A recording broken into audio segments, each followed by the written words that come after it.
Alors dans la genèse, j'ai été scout quand j'étais jeune. Je pense que le goût du service, en tout cas, est venu de là. J'avais vraiment envie, voilà, envie d'aider et puis prendre conscience aussi que finalement, quand on donne, on reçoit beaucoup.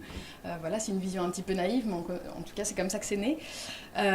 Et ensuite, j'ai créé une association avec le Népal. Dans ce cadre-là, on a aidé des petites associations locales, on faisait de la sensibilisation dans les écoles, etc.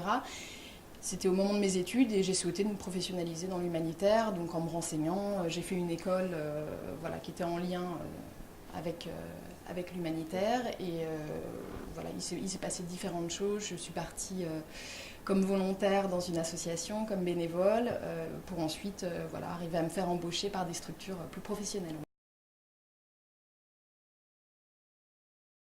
On passe plus de 80% de notre vie au travail, donc déjà, je pense qu'il faut trouver du sens à ce qu'on fait. Moi, le sens que j'ai trouvé, c'est de pouvoir changer un monde qui aujourd'hui ne me convient pas. C'est-à-dire que très jeune, j'ai fait le constat qu'il y avait des inégalités qui étaient flagrantes et que je ne voulais pas y contribuer.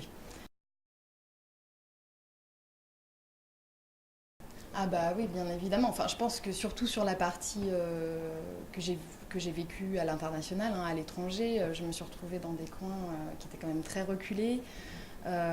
J'ai travaillé avec des personnes très différentes, de cultures différentes.